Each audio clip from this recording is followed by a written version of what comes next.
Assalamualaikum warahmatullahi wabarakatuh.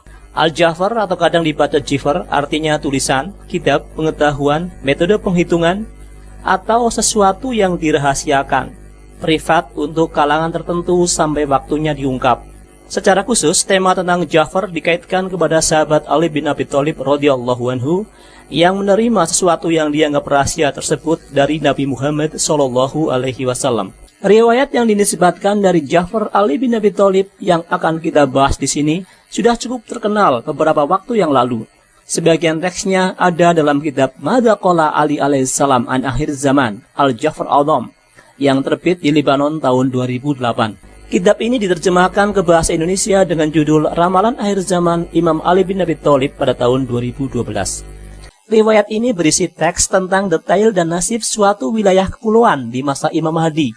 Penyusun kitab tersebut menganggap wilayah kepulauan itu sebagai negara Jepang dan meletakkannya dalam bab Yaban fi akhir zaman, Jepang di akhir zaman. Sementara beberapa orang Indonesia menganggapnya sebagai Nusantara, Indonesia, bahkan Jawa secara khusus. Di dalam Jafar yang dinisbatkan kepada Ali radhiyallahu anhu disebutkan, Al-Mahdi akan berkendara di angkasa bukan dengan sihir maupun tipuan mata, tetapi dengan pengetahuan yang telah diketahui oleh generasi yang mendahulunya.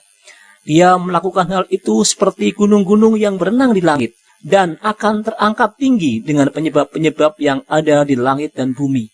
Dia mendapatkan pengetahuan dari Allah yang tak diketahui oleh seorang pun dari penduduk bumi tentang harinya, dan hari-hari Allah tidak akan berlalu sampai seluruh bumi terputus dari atas dan dari bawahnya, jengkal demi jengkal, hasta demi hasta, lengan demi lengan. Dan kelak akan beriman kepada Allah dan Rasulnya Shallallahu Alaihi Wasallam sekelompok umat dari suatu negeri yang luas, yang banyak berpindah ke situ berbagai makhluk di negeri gereja Kristen, tidak jauh dari negeri kesatuan atau Baladun Majma yang terletak di antara dua samudera besar yang mengelilingi tanahnya itu. Bendera Al-Mahdi akan terangkat tinggi di tanah yang disebut Tanah Awak atau Ardul Awak. Penduduknya adalah orang-orang Ajam atau orang bukan Arab. Pada mereka ada kebaikan. Mereka membaca kitab. Negeri mereka terbelah oleh gunung-gunung yang besar. Al-Mahdi akan mengangkat penyebab-penyebabnya dan akan membuka atau menaklukkan setiap pulau, baik yang besar dan yang kecilnya yang berada di lautan, sedangkan jumlah pulaunya di atas ratusan. Dan akan bangkitlah sebaik-baik keturunan kita dan semulia-mulia anak cucu kita di negeri gempa tersebut, atau Baladiz Zalazil, yang telah terjaga sejak berabad-abad, tetapi tertidur di zaman wali atau pelindung keluarga Ahlul Bait. Maka sebagian besar mereka akan mengenal keutamaannya, sebabkan tersiarnya keadilannya. Wajah mereka seperti perisai yang ditempa, dan mereka mempunyai keterkaitan atau serupa dengan negeri Shin, atau negeri Cina yang jauh, dan negeri di balik Laut Kuning, yang nama negeri itu seperti nama kerajaan mereka, Goryeo atau Goryeo, Korea. Kedoliman terlihat dalam beberapa hal dan beberapa zaman. Sungainya adalah sungai yang dipuja, dan mereka menciptakan patung lelaki yang disembah selain Allah. Mereka akan mempelajari Islam di jazirah kalian. Ini sebelum bangkitnya wali kita atau pelindung kita pada zaman yang tak begitu jaya. Akan tetapi, sebagian besar dari mereka akan mengendarai kendaraan Al-Masih Dajjal, kecuali yang dirahmati Allah. Dajjal menggoda mereka dengan roti dan emas, yakni siapapun yang tak memiliki hikmah dari negeri yang penuh hikmah. Seakan-akan aku bisa melihat mereka, kaum yang wajahnya seperti perisai yang ditempa. Mereka banyak bercocok tanam dan hidup berkasih sayang, tetapi punya kebiasaan bertempur hingga yang terluka berjalan di antara tubuh yang terbunuh. Mereka menciptakan peralatan yang menyebabkan kematian hitam dan kematian merah. Dan tak bakalan ada tiupan angin buruk yang serupa dengan yang bisa diperbuat oleh negeri gempa.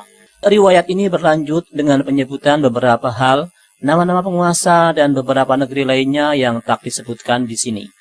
Teks ini ditulis ulang dari penjelasan lisan Ali bin Abi Thalib radhiyallahu anhu dan dilanjutkan generasi demi generasi hingga sampai pada generasi Ahlul Bait yang mungkin mengenal atau hidup di masa kerajaan Goryeo, sekarang Korea, paling tidak sesudah tahun 900 Masehi, yakni ketika kerajaan Goryeo mulai berdiri. Karena penulis riwayat itu dengan benar menuliskan nama Goryeo sebagai negeri yang sudah ada, tapi salah dengar tentang Ardul Awak atau tanah awak yang belum dikenalnya. Tanah awak terdengar seperti tanah Jawa, dan ciri-cirinya semuanya mencocoki, seperti penduduknya adalah orang ajam, yakni bukan Arab, membaca kitab, yakni kitab Quran, ada kebaikan, dan geografis tanahnya yang terbelah oleh gunung-gunung yang besar. Sedangkan deskripsi keseluruhan bagi wilayah kepulauan luas yang sebagian besar penduduknya beriman kepada Allah dan Rasulnya itu 100% cocok dengan wilayah Nusantara ini, yakni Indonesia, Malaysia, Brunei, Filipina, dan negeri-negeri lain yang berada di lokasi itu. Terutama jika kita menggunakan deskripsi dinamis, bahwa sejarah negeri tersebut pernah diisi oleh penyembahan patung atau berhala, mendapat pengaruh animisme, kemudian pengaruh Hindu dan Buddha, lelaki yang dipertuhankan selain Allah, menjadi tempat hijrah atau migrasi negeri-negeri gereja Kristen dalam masa imperialisme seperti Belanda, Spanyol, Portugis, dan Inggris dengan kepentingan masing-masing sejak abad 15 Masehi.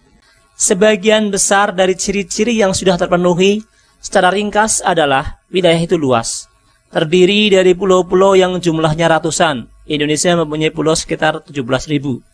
Terletak di antara dua lautan atau Bahrain, yakni Samudra India dan Samudra Pasifik, bergunung-gunung, sering terkena gempa bumi.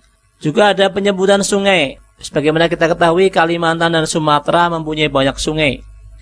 Terletak jauh dari Cina, namun mempunyai keterkaitan dengan Cina dan Korea. Yang terkait dengan Korea mungkin baru belakangan ini saja. Kebiasaan membaca kitab, adanya aktivitas pergi belajar ke Jazirah Arab, didiami oleh Ahlul Bait atau para Habib, suka bercocok tanam, penduduknya baik dan hidup dengan cinta atau hub, dan punya kebiasaan bertarung sampai mati. Ini sangat kental pada beberapa kelompok dan suku. Wajah penduduknya seperti perisai yang ditempa, maksudnya berhidung pesek, menjadi tempat berpindah atau migrasi, khususnya bangsa-bangsa barat, baik pada zaman imperialisme atau sekarang. Dan terjadinya kezoliman di wilayah tersebut, baik penindasan, penjajahan pihak luar, tirani penguasa, rasisme, dan sebagainya yang berbeda-beda tiap generasi. Yang terbukti atau belum terbukti secara pasti adalah kemampuan menciptakan alat atau persenjataan yang menimbulkan kematian hitam dan merah. Secara umum, kematian merah adalah kematian karena tertumpahnya darah. Kematian putih dianggap sebagai kematian karena wabah penyakit, sedangkan kematian hitam dianggap berhubungan dengan air seperti tenggelam. Menciptakan alat seperti ini sebenarnya wajar bagi negara yang punya lautan. Sebuah kapal yang ditenggelamkan oleh meriam atau senjata serupa hingga banyak yang mati tenggelam adalah bukti kemampuan negara tersebut dalam menciptakan kematian hitam. Yang saat ini belum terbukti adalah kemunculan Imam Mahdi yang akan membuka setiap pulau dari wilayah tersebut. Ini adalah kabar gembira bagi penduduknya yang beriman. Adapun pemberitaan bahwa sebagian besar penduduk wilayah itu akan menjadi pengikut Dajjal adalah peringatan agar kita tak termasuk di dalamnya. Wallahu a'lam bishawab.